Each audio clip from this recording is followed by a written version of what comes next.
ओम शांति। तो आज एक बहुत अच्छा विषय पर चर्चा करेंगे। हम भविष्य में ऊंच पद प्राप्त करने का पुरुषार्थ, भविष्य में राजाई प्राप्त करने का पुरुषार्थ। तो पहले तो पूछता हूं, राजा किसको किसको बनना है? हाथ खड़ा कौन? अच्छा, सबको राजा बनना है, बहुत अच्छा। लेकिन राजा कौन बन सकता है? जिन्होंने अपने इंद्रियों पर शासन किया वो राजा बन सकता है। जिन्होंने इंद्रियों पर शासन नहीं किया वो राजा। तो क्या आप लोगों ने हाथ खड़ा किया था हम राजा बनने वाले हैं? तो क्या इंद्रियों पर शासन है? हाँ? क्या मन को कहा, ये मन तुम आधा घंटा परम धाम में जाना, और मन कहीं मार्केट में चला गया, अब राजा कैसे बनेंगे? योग में बैठे आंखें बंद हो गई और मोबाइल देखते 10-12 बजे तक भी रात को, तब बंद नहीं होती। तो इंद्रियों पर शासन, अब जिसका इंद्रियों पर शासन है वो राजा कैसे बनेगा? हाँ? तो कहते अभी ट्राई कर रहे हैं। अब ट्राई कर रहे, इतना दिन तो चले गए, तो भविष्य में एकाधा जन्म में फिर बनेंगे, वो राजा बनेंगे कलयुग के अंत में। वो भी शुरू में नहीं बनेंगे, सतयुग त्रेता में बिल्कुल ना बनेंगे। क्योंकि संगम युग का समय, समझो किसी का संगम युग का समय मिला है 20 साल, 20 साल में उसने 18-19 साल तक गंवा ही दिया, और 1-2 साल में थोड़ा कुछ किया, तो कलयुग के लास्ट में थोड़ी सी इतनी बड़ी प्राप्ति है। तो इसलिए आज हमें ये देखना है कि क्योंकि हम यहां क्यों आए? दासी बनने के लिए, प्रजा बनने के लिए। किसी लिए? ये है ही राजयोग। राजयोग मतलब योग करके हम राजा बनना है।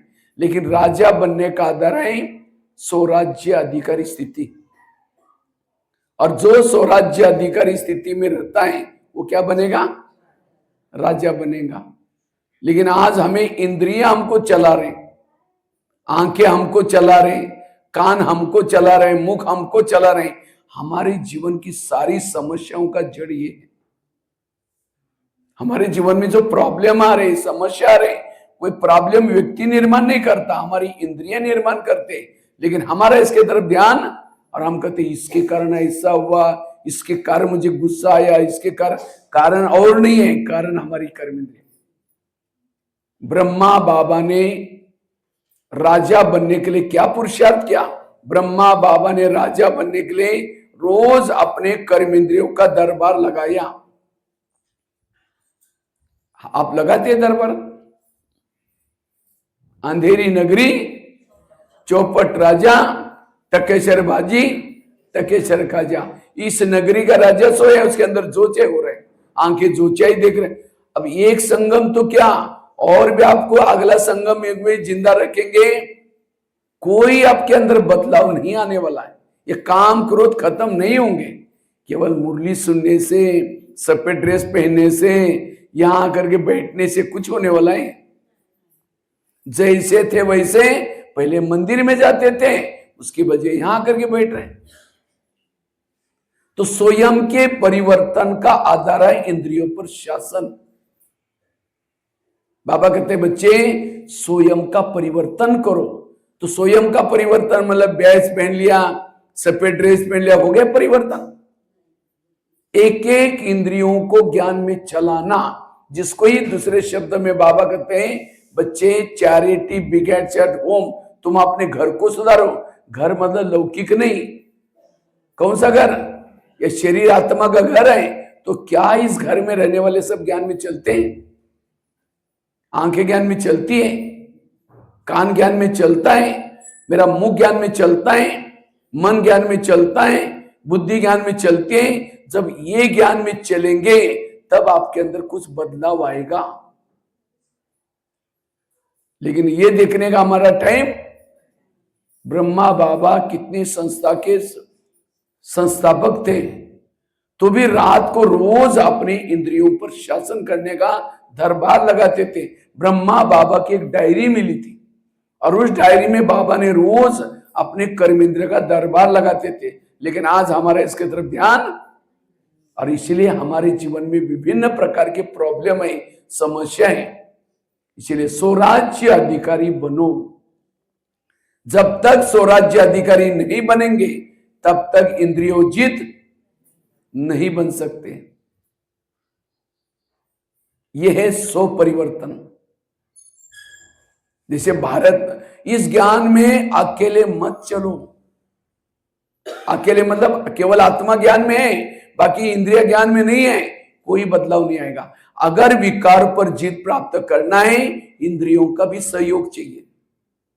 सारे गीता का सार, हे अर्जुन तुम अपने घोड़े के लगाम अपने हाथ में रखो, अर्थात हे मानव तुम अपनी इंद्रियों को अपने वश में रखो।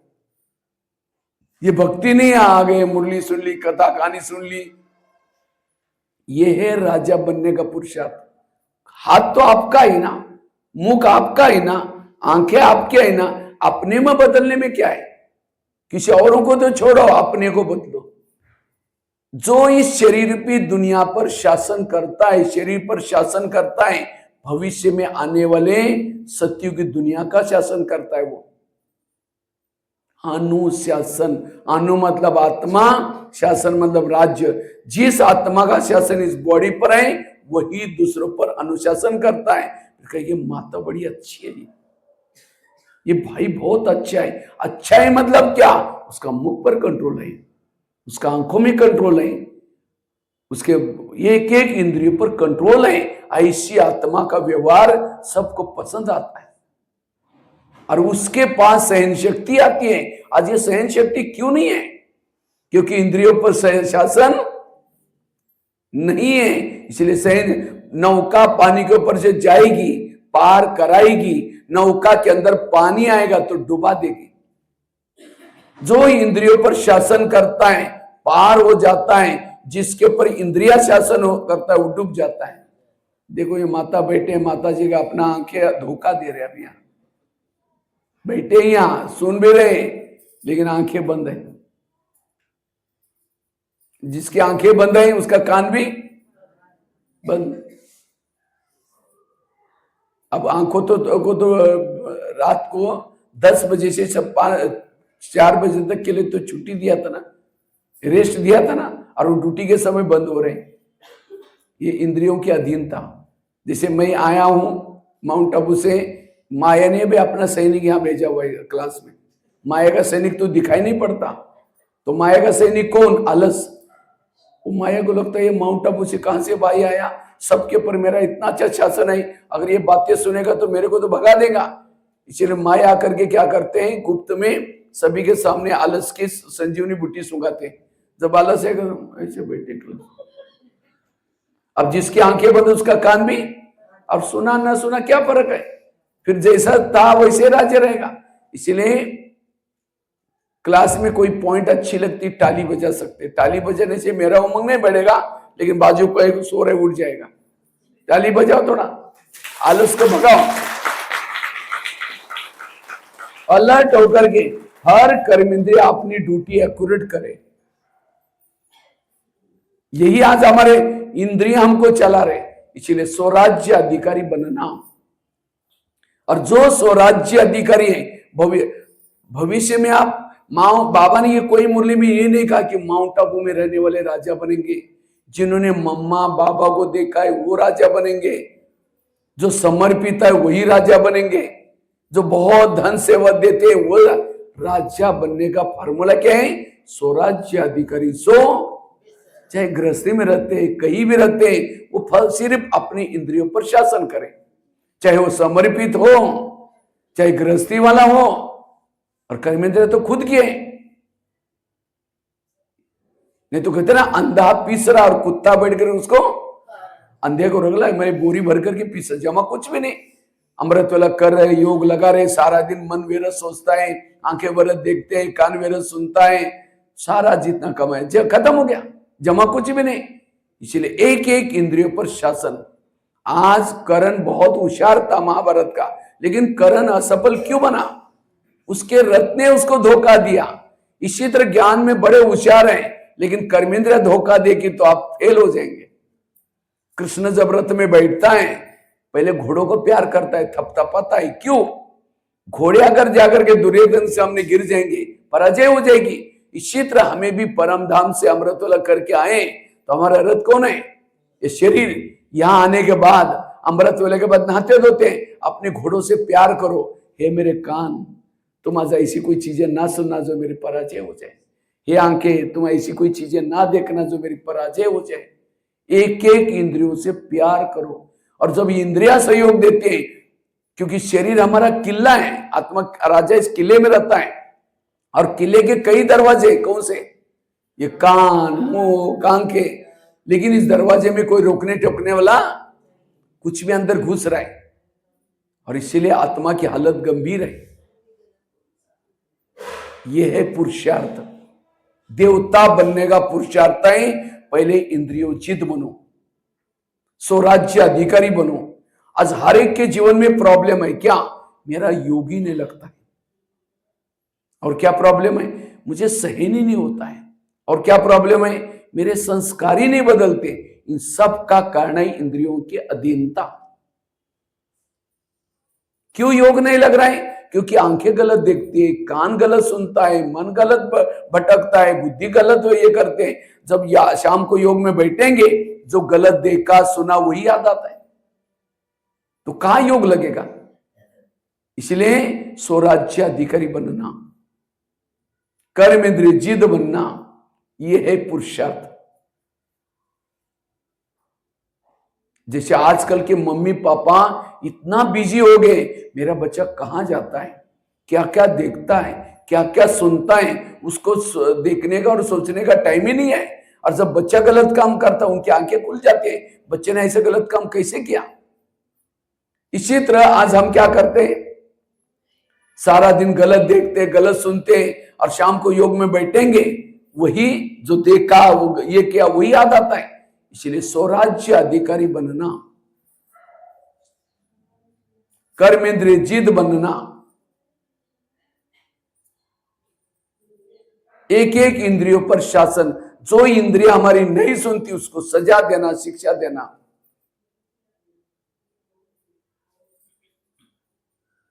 जैसे भारत में अंग्रेज घुसे थे, कहां से घुसे थे? कहां से घुसे थे? भारत में नवाबों शासन था। बंगाल का नवाब, बिहार का नवाब, सूरत का नवाब। अंग्रेज आए, नवाबों के साथ दोस्ती की और दिल्ली के ऊपर अटैक किया, और भारत क्या हो गया? गुलाम हो गया। इसी तरह शरीर भी हमारा एक इंडिया है, और इस इंडिया की राजधानी क्या है? या दिल्ली रहती है, दिल्ली है आत्मा। लेकिन शरीर भी इंडिया में कई नवाब है, कौन से? कान, मुंह, आंख, मन, बुद्धि, ये सब नवाब है। तो माया रूपी अंग्रेज आते हैं, दोस्ती किसे करते हैं? इन नवाब के। कान का पर चिंतन की बातें सुन ली, मुख से गलत वर्णन कर दिया, आंखों से गलत देख लिया, आत्मा के ऊपर अटैक किया। और इसीलिए आज हमारा शरीर रूपी देश गुलाम है, किसे? माया के गुलाम है। इसीलिए इन इंद्रियों से बातें करना है, और जो इंद्रियां माया को अंदर घुसाते हैं उनको सजा देना, शिक्षा देना। भारत में अंग्रेज घुसे थे, उनको भगाया कैसे? कैसे भगाया? जगह जगह पर सभा लगाई, जालियनवाला बाग, नमक का सत्याग्रह, दांडी यात्रा। भारत की जनता को जागृत किया। तो हमारी जनता कौन है? ये कर्म इंद्रिया। हमें भी उनको जगाना है। भारत में पहले अखबार नहीं चलते थे, लेकिन स्वतंत्र काल में क्या किया? अखबार, पहला अखबार केसरी चालू किया था पुणे में, ताकि आसपास में क्या हो रहा है वो लोगों को, जनता को पता चले। उस समय पहले गणपति का त्योहार भी नहीं था, गणपति का त्योहार चालू किया पुणे में लोकमान्य तिलक ने, ताकि उसके बहाने लोग इकट्ठे हो जाए। जनता जागृत हो गई, और तब कुछ नारे बनाए, वंदे मातरम। वंदे मातरम अंग्रेज लोग बोलने नहीं देते थे, उनको हिंदी नहीं आती थी। उनको लगता है क्या बोल रहे, वंदे मातरम मतलब बांधो और मारो। तो जब जनता को जागृत की, जनता क्या क्या, जनता ने नारे लगाए अंग्रेजों को, तब चले गए। तो इसी तरह हमें भी अपनी जनता को जागृत करना है। हमारी जनता कौन है? कर्म इंद्रिया। इसीलिए रोज हमें क्या करना है? अमृत वेला करने के बाद अपने इंद्रियों से बातें करनी है। लेकिन आज हम ये करते नहीं है, और इसलिए आज हमारे इस राज्य में प्रॉब्लम है। जब इसके अंदर विघ्न है तो बाकी सारे विघ्न है। इसलिए स्वराज्य अधिकारी बनो। अरे माता जी क्या, इसलिए स्वराज्य अधिकारी बनना। तो हम अपना रोज इंद्रियों का दरबार कैसे लगाएं? जैसे पाकिस्तान के बॉर्डर पर कोई सैनिक रहता है और कोई आतंकवादी आता है और कहता है ये 500 के 1000 की नोटा लो लेकिन मुझे अंदर जाने दो। वो सोचेगा इतनी नोटा मुझे कितना भी सर्विस करेंगे तो भी नहीं मिलेगी। अगर वो सैनिक वो कोई आतंकवादी आता है उसको नोटा लेकर के उसको भेज देगा, कितने लोगों को मारेगा वो। इसीलिए उस सैनिक को नोट प्रेमी नहीं देश प्रेमी बनने की जरूरत है। तो आज हमारी आत्मा की रक्षा करने वाले कौन है? बॉर्डर पर कान बॉर्डर पर रखा है। क्यों? आत्मा की रक्षा करने के लिए। आंखें किस लिए? रक्षा करने के लिए। मुंह किस लिए? रक्षा करने के लिए। लेकिन ये रक्षक ही भक्षक बने। आज कान ही गलत सुन रहे हैं, आंखें गलत, जो आत्मा की रक्षा करने के बजाय क्या करें। और इसीलिए आज आत्मा की स्थिति गंभीर है। जैसे प्रधानमंत्री को किसी ने गाली देने वाला पत्र लिखा, वो पत्र कहां जाता है? उसके पीए के पास जाता है। पीए देखता है क्या फालतू आदमी लिखता है, इतना अच्छा काम कर रहा है, वो फाड़ के फेंक देगा। इसी तरह हमें कोई गाली देता है, हमारा पीए कौन है? कौन है? कान। पहली कहानी गाली कहां थे? कान के पास। कान फटाफट आत्मा तक पहुंचता है। हमको गाली दी गाली दी गाली दी, मन डिस्टर्ब हो गया, बुद्धि डिस्टर्ब, सारी इंद्रिय डिस्टर्ब हो गई। और सवेरे की 4 पेज की मुरली सुनी थी, उसको कान नहीं बोलता। आज बाबा ने ऐसा बोला, वो मुरली को निकाल लेता है। मना कान मेरा हितैषी नहीं है। जब आपकी इंद्रिया आपकी हितैषी नहीं, आपके अंदर कोई बदलाव नहीं आने वाला है। इसलिए स्वराज्य अधिकारी बनना। तो रोज हम अपने इंद्रियों का दरबार कैसे लगाएं? सब ध्यान से सुन रहे ना। कोई भी आंखें बंद करेंगे, खड़ा करूंगा फिर, क्योंकि मैं थोड़ा सा कैदियों को पढ़ाने वाला, बच्चों को पढ़ाने वाला टीचर हूं। इसलिए मेरे से कोई ऐसा करता है तो लगता है इनको कदर ही नहीं है, यहां करके बैठे। अब मैं यहां तो सुना रहा हूं गला फाड़ करके, और ये ऐसा कर, ये क्या है? अब एक सोएगा तो उसको दे करके दूसरा सो जाएगा। ये राजा बनने का कॉलेज है, ऐसा वैसा कॉलेज नहीं है। यहाँ के कुछ कायदे कानून नियम है। जब भी आप, मैं देखता किसी का मोबाइल बज रहा है क्या, जब भी आप क्लास में आते हैं मोबाइल को साइलेंस में रखो ना। ये मैनर्स है, देवता बनने वाले मैनर्स होते हैं। अब क्योंकि एक डिस्टर्ब हो गया सारा सबकी ध्यान, तो ये हमारा क्या हो गया? विकर्म बन जाता है। इसलिए क्लास में एंट्री करते ही साइलेंस। मेरा तो जिस दिन मैं कानपुर में आया उसी दिन से मेरा मोबाइल साइलेंस है। जिस समय अब मैं ट्रेन में बैठूंगा उसी दिन उसका साइलेंस खत्म करूंगा। अच्छा, हमारे हजारों फोन आते सारा दिन में, लेकिन कभी आवाज नहीं करेगा। ये भी एक मैनर्स होता है।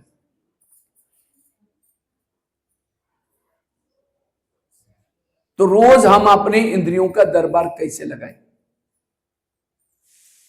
शिव बाबा हमारा कौन है? शिव बाबा हमारा दोस्त है। वो दोस्त देखता है ये इतने अच्छे राजा है, इनको क्या हुआ?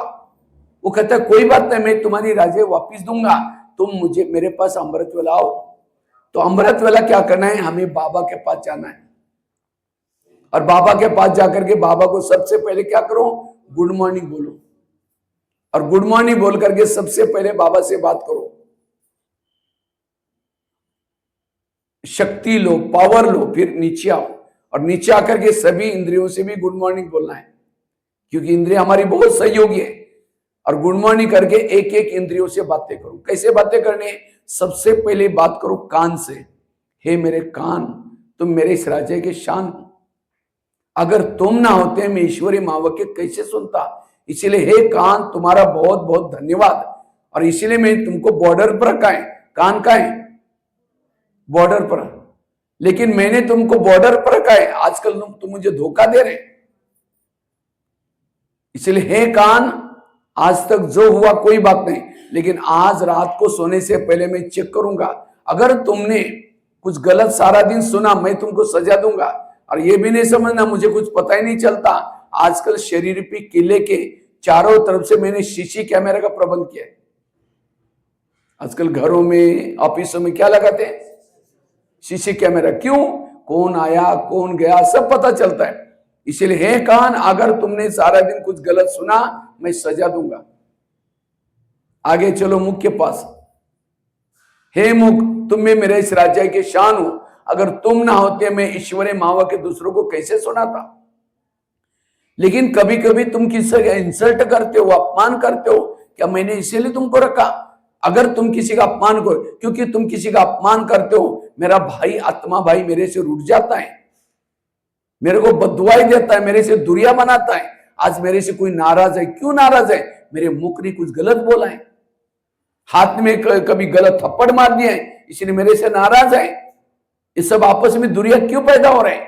क्योंकि कर्मेंद्रिय के कारण। इसीलिए हे मुख, तुम अगर किसी का अपमान करोगे, मैं तुमको सजा दूंगा। आगे चलो आंखों के पास। हे आंखें, मुझे 84 जन्म की आंखें बहुत मिली, 84 जन्म में बहुत आंखें मिली, लेकिन तुम्हारे जैसी भाग्यशाली आंखें कोई नहीं मिली, क्योंकि तुम्हारे द्वारा मैंने सत्यम शिवम सुंदरम को देखा है। देखा है ना माउंट आबू में बाबा को? कौन कौन बाबा से मिले हुए? सभी मिले हुए। तो आंखों से बात करो। हे आंखें, जिस प्रभु को देखने के लिए युगों से लोगों की आंखें तरस रहे, एक पांव पर खड़ा होकर के तपस्या कर रहे, और तुमने उस प्रभु को साक्षात्कार अलग चीज है। साक्षात प्रभु को देखा हुआ है, घंटों तक देखा हुआ है, बोलते हुए देखा है, खाते हुए देखा है। तो क्या प्रभु को देखने के बाद तुम्हारा पेट नहीं भरा? इस संसार की गंदी बातें, व्यर्थ बातें क्यों देखते हो? अगर देखेगा, मैं तुमको सजा दूंगा। आगे चलो पांव के पास। हे पांव, तुम भी मेरे इस राज्य के शान हो। अगर तुम ना होते, मैं सेवा करने के लिए कैसे जाता? मुख ने भाषण किया, आदि दुआ किसको मिली? पांव को। हाथ ने कर्मना सेवा की, आदि दुआ किसको मिली? पांव को। क्यों? पांव क्या करता है? घुटने के ऊपर पूरा बॉडी को उठाकर लेके आता है। पांव में कोई आत्मा नहीं है, छूना चाहिए तो यहां आत्मा को, लेकिन छुआ का? क्योंकि पांव ने आत्मा को भी लेके आया। लेकिन कभी कभी पांव क्या करता है? परचिंतन करने के लिए लेके जाता है। परचिंतन किया मुख ने, आधा पाप किसके ऊपर चढ़ा? आंखों ने फिल्म देखी, लेकिन आधा पाप किसके ऊपर चढ़ा? अगर पांव वहां लेके नहीं जाता तो सारी इंद्रियां जाती। सारी इंद्रियां आत्मा की एंटी में काम कर रहे, लेकिन हम कभी उनको बोलते हैं, और इसीलिए उनका हिम्मत बढ़ गई। इसलिए इंद्रियां आज हमको चला रहे, और इसीलिए आज हम चाहते कुछ अलग है, गलत हो जाता है, क्योंकि इंद्रियां। इसीलिए रोज इन इंद्रियों से बातें करना। आज कई माता कहते मेरे बच्चे मानते ही नहीं है, मेरा पति मानता ही नहीं है। क्यों नहीं मानता? क्योंकि जिसकी इंद्रियां नहीं मानती, उसका कहना कोई नहीं मानेगा।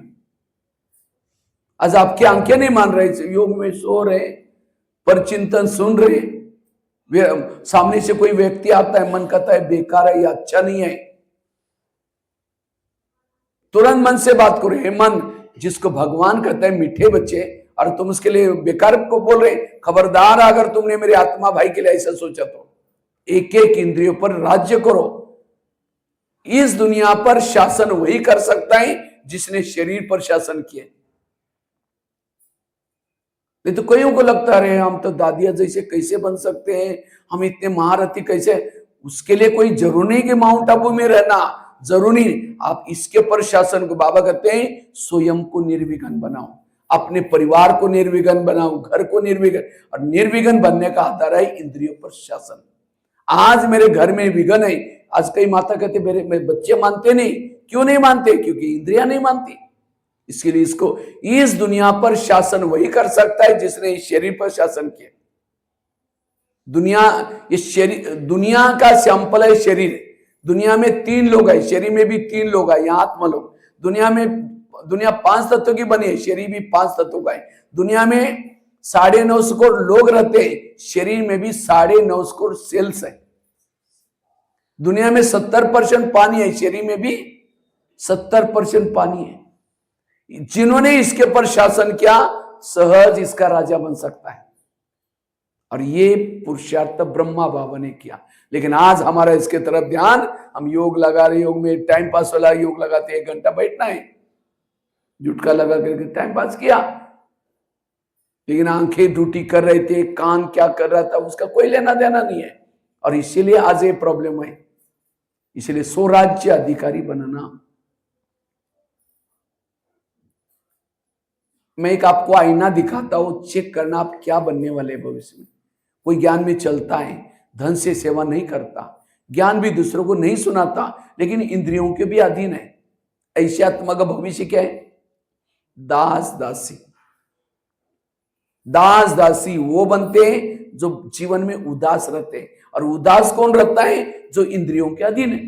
उसको खुशी नहीं होगी, भले भगवान पढ़ा रहे हैं, हम देवी देवता बन रहे हैं, चेहरा मारा पड़ा है सब, क्योंकि पता है कि मैंने आज गलत बोला है, गुस्सा करके आई हूं, मेरा इंद्रिय पर शासन नहीं था, इसलिए उसको खुशी। जो किसी का श्रृंगार नहीं करते वो भविष्य में श्रृंगार करने वाली बनती है। दासियां क्या करती है? श्रृंगार, रानी का बाल बनाएंगी, उसको कपड़े पहनाएंगी। क्यों? यहां किसी का श्रृंगार, श्रृंगार मतलब उसके ये नहीं, ज्ञान से श्रृंगार करना। कितना बाबा की मुरली चलते, बच्चे मंदिर में जाओ, मेरा परिचय दो, ये दो। हम अपने काम में व्यस्त हो जाते हैं, कुछ करते ही नहीं है, किसी को सुनाते नहीं है। अगर यहां श्रृंगार नहीं करेंगे तो वहां श्रृंगार करना पड़ेगा फिर। इसलिए जो श्रृंगार नहीं करता, जो इंद्रियों के अधीन है, वो दास दासी बनता है। अच्छा, कोई ज्ञान में चलता है, धन से सेवा करता है, ज्ञान दूसरों को सुनाता है, लेकिन फिर भी इंद्रियों के अधीन है, वो क्या बनेगा? साहूकार बनेगा। साहूकार क्यों बना? क्योंकि धन से सेवा की, ज्ञान दूसरों को सुनाया था, इसलिए साहूकार बना। पीछे क्या बात चल रही? कौन बात कर रहे? सबका ध्यान, सारी माताओं तक, यहां तक आवाज आ रहा है।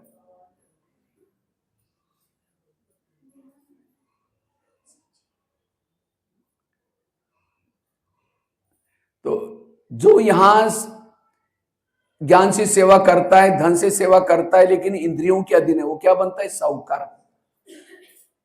क्यों साहूकार बना? क्योंकि धन से सेवा की, ज्ञान इंद्रियों पर शासन नहीं किया। कोई ज्ञान में चलता है, ना धन से सेवा करता है, ना ज्ञान दूसरों को सुनाता है, लेकिन अपना इतना गुप्त पुरुषार्थ कर रहा है, इंद्रियों पर शासन है, वो क्या बनेगा? राजा। लेकिन कैसा राजा? कंगाल राजा। क्यों कंगाल बना? क्योंकि उसने धन सेवा में नहीं लगाया, ज्ञान दूसरों को नहीं सुनाया, इसलिए राजा तो बना, नाम का राजा, काम का राजा नहीं। उसके पास कुछ नहीं होगा, है राजा। क्यों? यहां संगम युग में धन से सेवा नहीं की, ज्ञान से दूसरे। और कोई ज्ञान में चलता है, धन से सेवा करता है, ज्ञान दूसरों को सुनाता है, इंद्रियों पर भी शासन है, वो है संपन्न राजा। तो चेक करो आपकी गाड़ी कौन से ट्रैक पर चल रहे, आप क्या बन रहे, चेक करो अपने आप को। मुखड़ा देख ले प्राणी, हम क्या बनने वाले। अभी भी ट्रैक को बदल सकते, अभी भी थोड़ा 10-12 साल मिलने वाले, वो भी कोई जिंदा रहेगा नहीं, वो रहेगा कोई भरोसा नहीं, 1 घंटे का भरोसा नहीं आजकल। इसीलिए चेक करो, अपने को चेंज करो। अगर मुझे राजा बनना है, धन से भी सेवा करनी है, ज्ञान भी दूसरों को सुनाना है, इंद्रियों पर भी शासन करना है, वो है संपन्न राजा।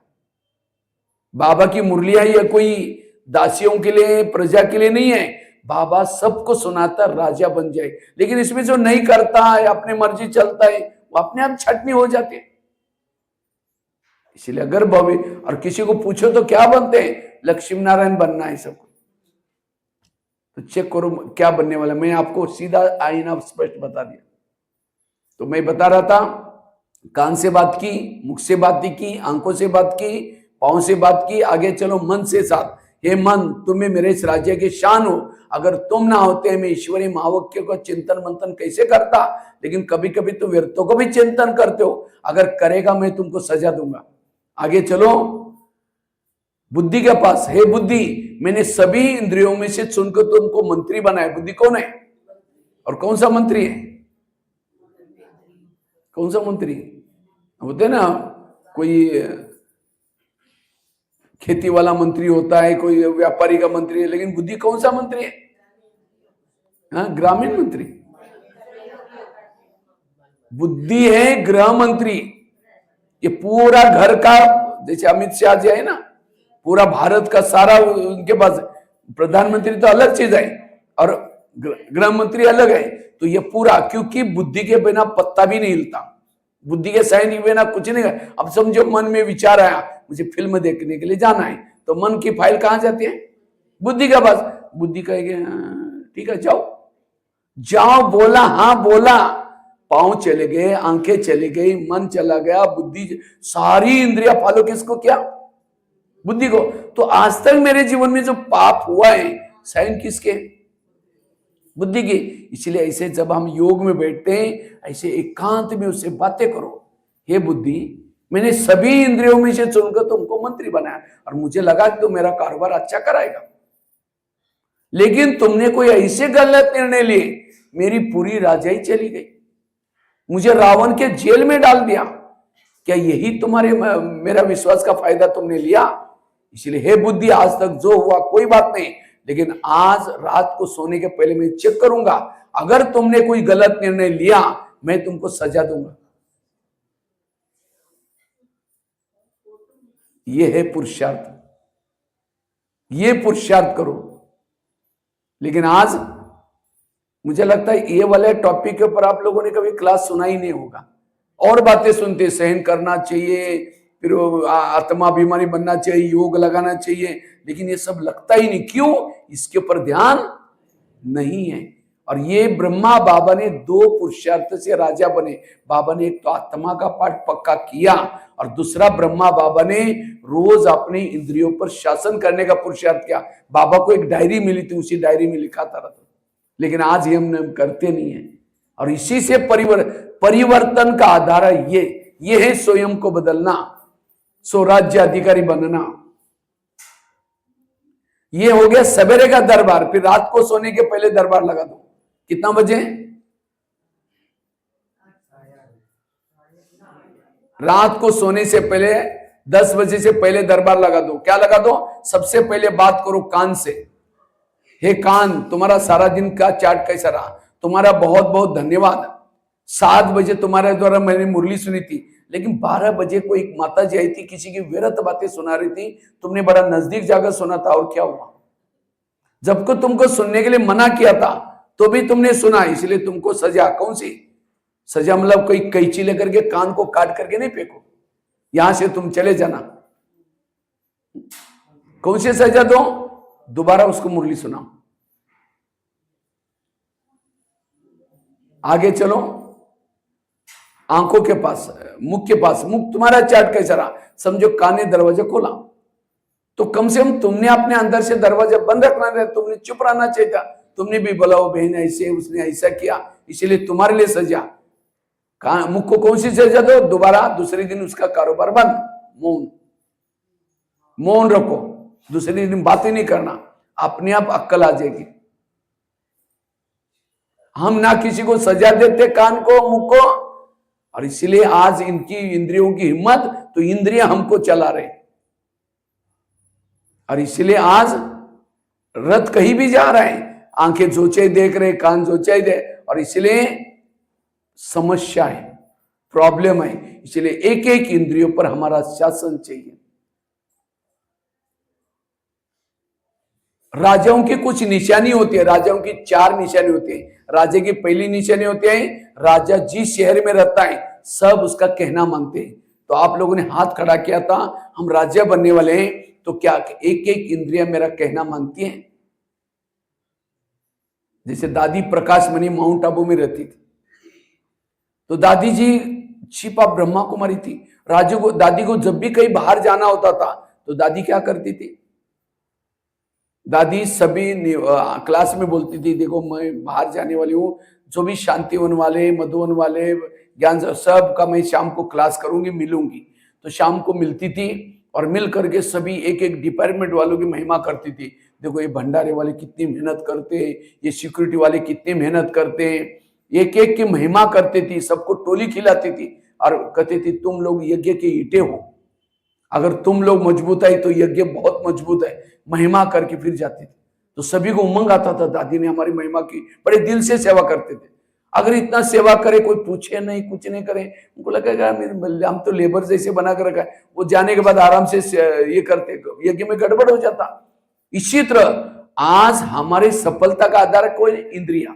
तो क्या हम कभी इंद्रियों से प्यार करते कभी प्यार? कभी कान से बात किया?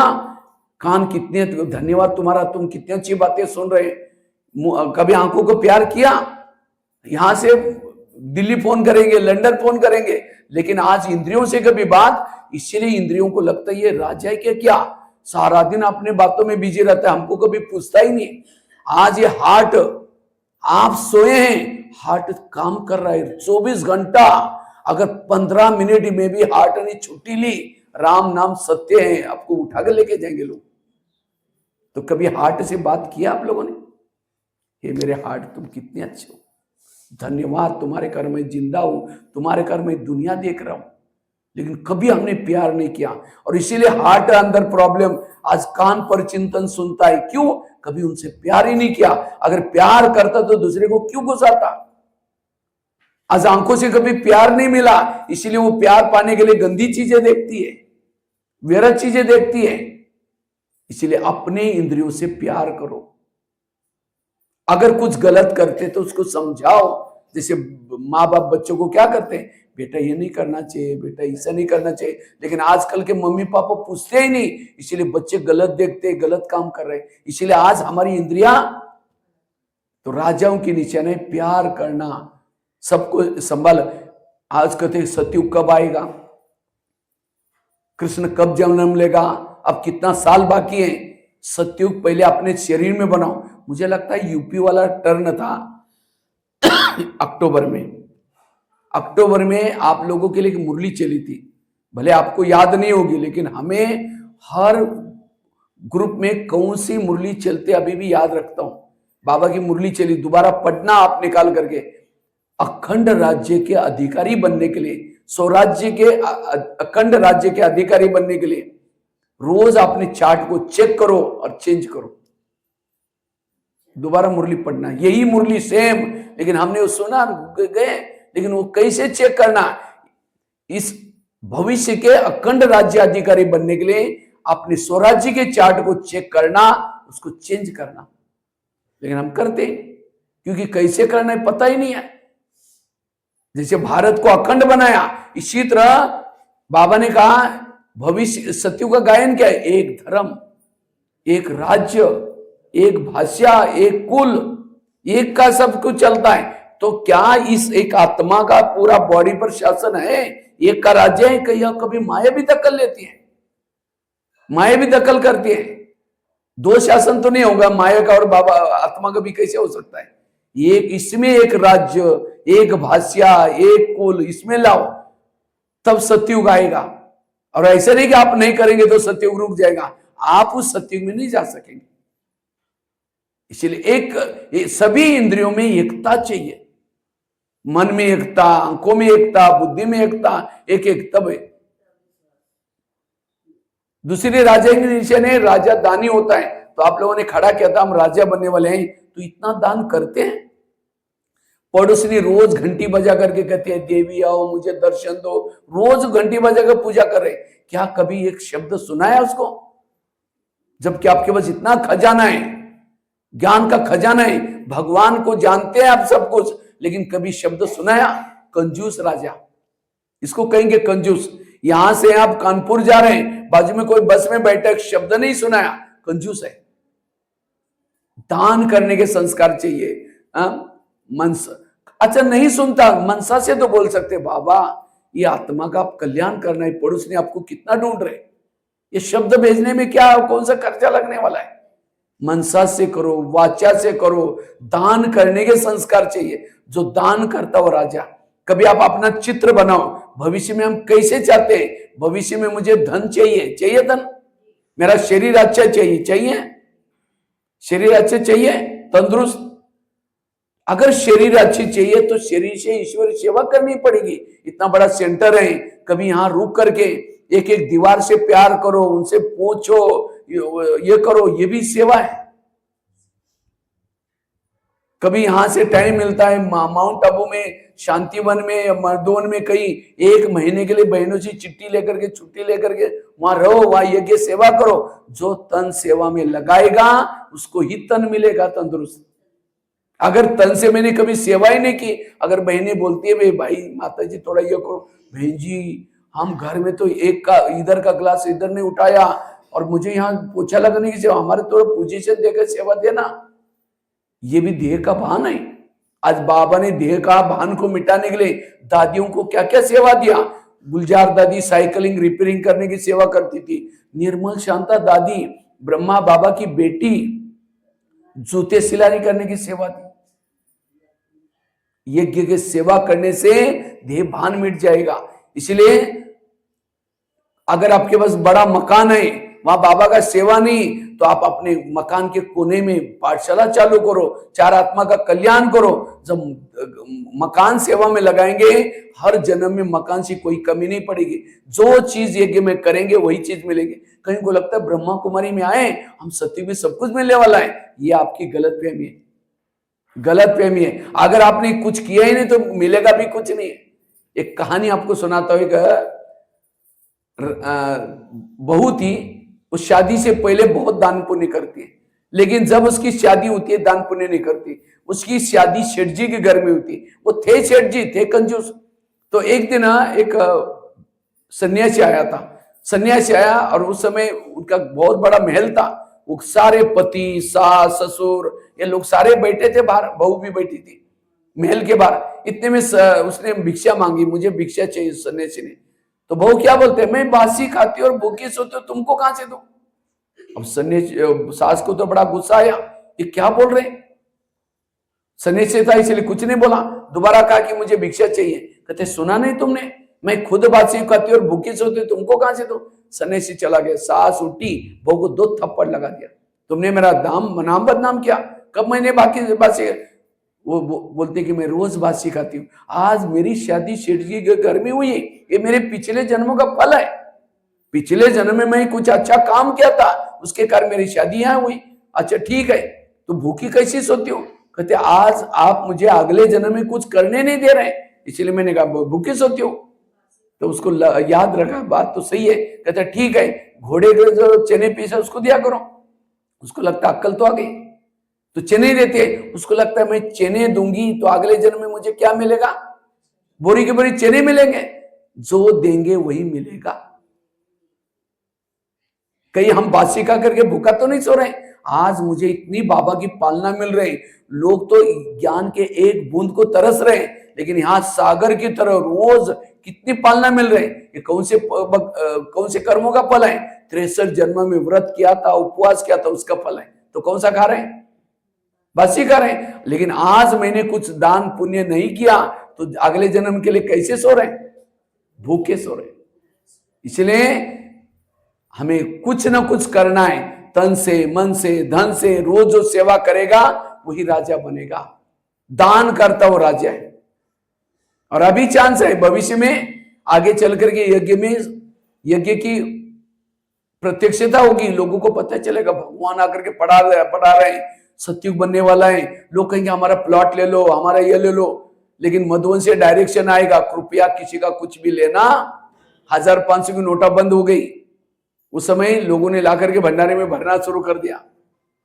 ले सकते थे, लेकिन मधुबन से डायरेक्शन क्या आया, कृपया और 1000 और 500 की नोटा भंडारी में ना डाले। पहले डालने के लिए बोलते तो हाथ थर थर कांपता था, डालो ना डालो। इसलिए जो करना अब कर लो। जो दान करता वो राज्य है। तीसरी राज्य के नीचे ने फलों का राज्य किसको बोलते हैं। क्यों आम को क्यों फलों का राज्य बोलते हैं। मीठा, चीकू से भी ज्यादा मीठा हो। क्यों आम फलों का राज्य क्यों है। हाँ? वैसे तो बोलना चाहिए फलों का राज्य बोलना चाहिए नारियल को, क्योंकि उद्घाटन होता है। माता कोई भी ऐसा घड़ी की तरफ नहीं देखना। मैंने 8:30 बजे बोला था तो 8:30 बजे पूरा करूंगा, क्योंकि जब ऐसा देखते तो मुझे लगता है ये जबरदस्ती इनको मैं दे रहा हूं। ये माता जी ने देखा उधर घड़ी, मेरा ध्यान गया।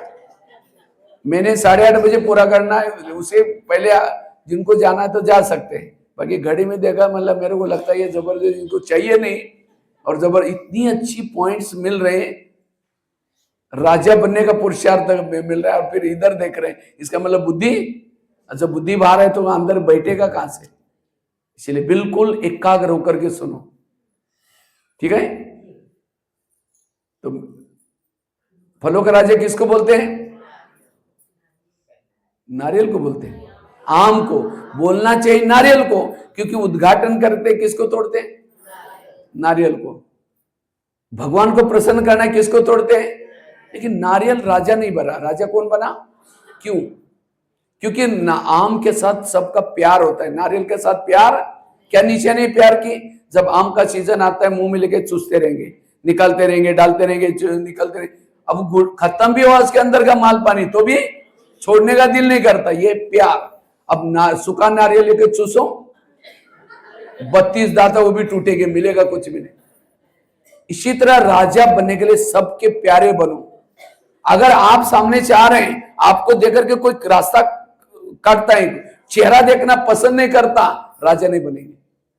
और क्यों आपको पसंद नहीं करते? क्योंकि आपके इंद्रियों पर शासन नहीं, आपके बोल पे शासन नहीं, इसलिए आपको कोई बोलना देखना भी पसंद नहीं करते। आज दादियां जब डायमंड हॉल से निकलती हैं, कितना भीड़ से पांव ऊंचे ऊंचे करके देखते हैं।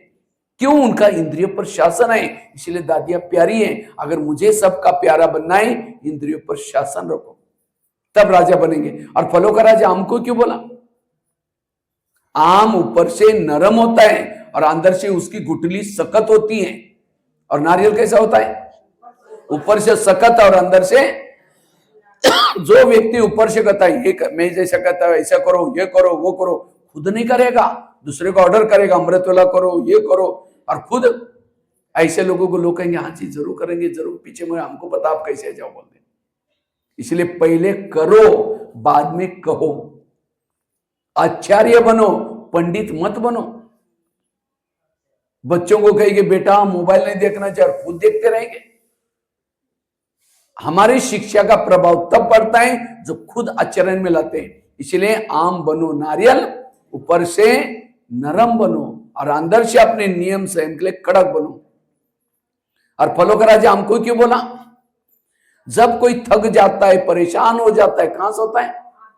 आम की छाया में। अगर कोई गलती से नारियल के पेड़ के नीचे जाएगा तो छाया तो छोड़ो, और नारियल भी टूट करके सिर भी तोड़ देगा। इसी तरह दुनिया से कोई तंग होकर के आपके संपर्क में आया, शांति के लिए कुछ सुनाएगा अच्छा, लेकिन यहां आने के बाद यहाँ की कोई उल्टी सुल्टी बात सुनाई, अरे यहाँ भी जो पैसे देते ना उनको आगे करते, फलानी बहन जी ऐसी है वैसी है, हमने देख लिया। आया था शांति के लिए, दिमाग खराब करके गया। यहां भी ऐसे लोग आई ब्रह्मा कुमारी में। क्या वो व्यक्ति राजा बनेगा? तो राजा बनने के लिए दूसरे के दुख हरो, उसको छाया दो। इसलिए आम बनो नारियल। और फलों का राजा आम क्यों बोला? आम फल लगता है तो झुकता है, नारियल फल लगता है तो जिसके अंदर थोड़ा भी विशेषता आई, कला आई, अभिमान आया, अभिमान वाला कभी राजा। आम है नम्रता का प्रतीक और नारियल है अभिमान का प्रतीक। जो अभिमान वाले व्यक्ति हैं कभी राजा, जब जैसा ज्ञान में चलने के बाद अभिमान आता है तन से, उसको लगता है मैं नहीं जाऊंगा आश्रम में, आश्रम ही बंद हो जाएगा।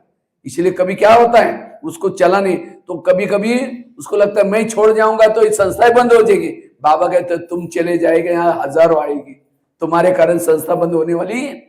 इसलिए ज्ञान में चलते चलते किसी को ईगो आता है, हम इतना देते, हमको कहना ये करना चाहिए, लेकिन नहीं। इसलिए नम्र अच्छित बनना। और इसलिए आम बनो नारियल। और आम भी कोई गलत चीज नहीं है, नारियल भी कोई गलत चीज नहीं। नारियल बहुत अच्छी चीज है। नारियल के अंदर खोबरा होता है, पानी होता है। अगर खोबरा खाना है, पानी पीना है तो क्या करना पड़ता है? कवच को तोड़ना पड़ता है। इसी तरह नारियल फल या आत्मा का प्रतीक है। आत्मा में 3 शक्ति है, मन बुद्धि संस्कार। नारियल में 3 आंखें होती हैं, 3 होल होते हैं। नारियल के अंदर पानी खोबरा होता है, कई बीमारी की दवाई है। लेकिन पानी पीने के लिए, खोबरा खाने के लिए तोड़ना पड़ता है। इसी तरह आत्मा के अंदर कोई भी व्यक्ति गलत नहीं, हर आत्मा शांत स्वरूप है, आनंद स्वरूप है, शक्ति स्वरूप है, लेकिन अंदर वो उसके ऊपर विकारों का कवच बैठा हुआ है। तो इस कवच को ज्ञान और योग की छाने आरतुरी से तोड़ना है। इसलिए नारियल तोड़ो, भगवान क्या हो जाएगा? प्रसन्न। नारियल मतलब तुम्हारे अंदर जो रियल नहीं है, ये काम करो रियल नहीं, उसको तोड़ो, छोड़ो, तो भगवान प्रसन्न हो जाएगा। इसीलिए नारियल को तोड़ते। वो नारियल तोड़ा, ये आत्मा का नारियल तोड़ना है। नारियल को मूर्ति के सामने रखते नहीं, उसको तोड़ते हैं, पानी डालते हैं, कहते भगवान प्रसन्न हो गया। इसी तरह हमने आत्मा को लाकर शिव जी के सामने पटकाया है, तोड़ा ही नहीं। बाबा प्रसन्न केवल यहां आने से प्रसन्न नहीं होगा, तोड़ो। इस 2026 में अपना नारियल तोड़ो। नारियल तोड़ते समय एक धक से टूट गया, कहते भगवान मतलब मूर्त शुभ है। 5 बार मारा, टूटा ही नहीं, मूर्त ठीक नहीं है। इसी तरह कई दिनों से ज्ञान में चलते हैं, अंदर ओरिजिनल संस्कार आए ही नहीं, आपका भविष्य का पद ऊंचा नहीं है। और क्यों नहीं टूट रहा है? इंद्रिय पर शासन नहीं। इसलिए इंद्रिय पर शासन करके नारियल को तोड़ना है। यह है राजे की निशानी। और राजे की निशानी और क्या होता है? लाश की क्या निशानी? फलो राजा क्या करता है? शिकार करता है, आखेट में जाता है। पहले वो राजाओं की कहानी सुनते ना, एक राजा था, वो आखेट खेलने के लिए गया था। राजा शिकार किसकी करता है? हिरन?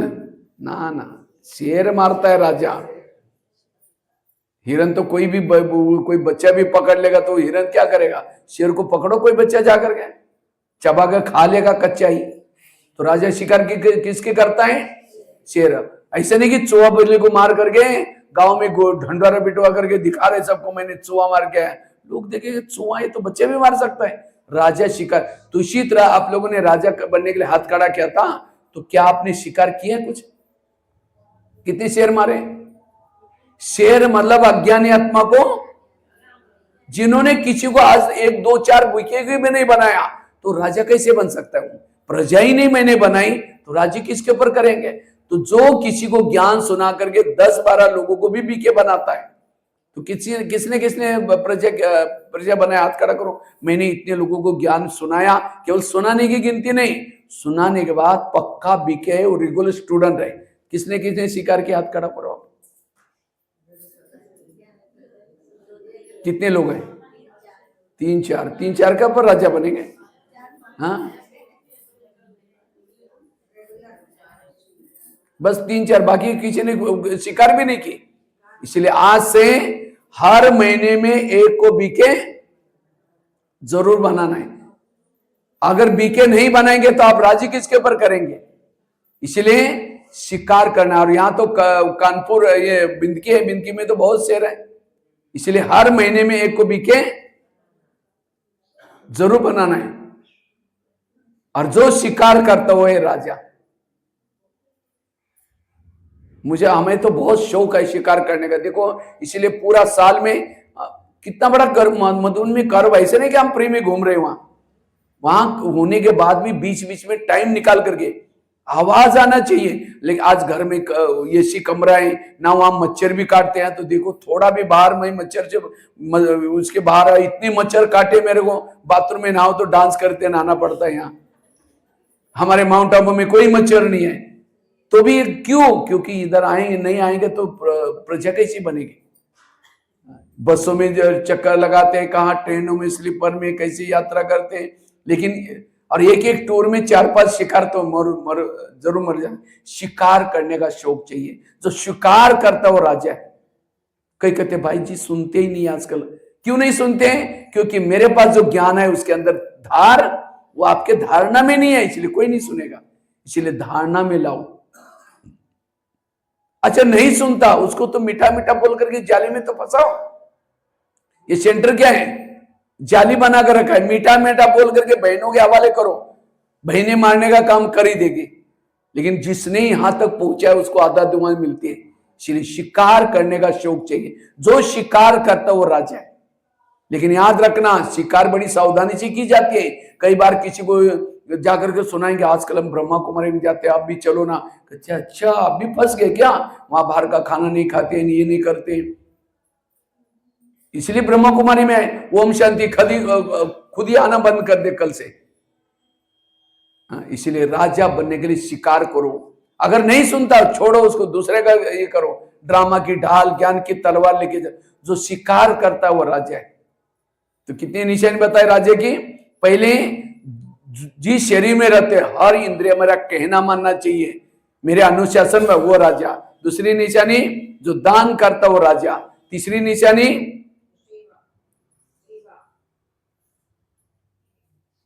जो आम के संस्कार है वो राजा। और चौथी निशानी कौन सी बताई? जो शिकार करता वो राजा। इसलिए स्वराज्य अधिकारी बनना, कैसे दरबार लगाना है, कैसे इंद्रिय प्रचार, आज इसका ही आप चार्ट चेक करो अगले साल तक, यही पुरुषार्थ करो, बाकी सारी छोड़ो। आज व्हाट्सएप में यूट्यूब में क्या क्या बातें सत्र आते, सोमान में रहो, ये करो, इसके अंदर प्रॉब्लम है, काय के सोमान, कुछ नहीं होने वाला फिर। इसलिए बाबा ने जो किया, मम्मा ने किया, दादी ने किया, वो पुरुषार्थ करो, नया कोई प्लानिंग नहीं बनाओ। आज नहीं तो भक्ति मार्ग करते थे, उसे भगवान कैसे मिले? इसलिए बाबा ने आकर के, ब्रह्मा बाबा ने जो किया, इस इंद्रिय पर शासन किया, वो करो, तब इस युद्ध में विजय बनेगी। इसलिए कोई कर्म में धोखा देते उसको सजा देना, सावधान करना, रोज इनसे बातें करना, यह है पुरुषार्थ। ठीक है, ओम शांति।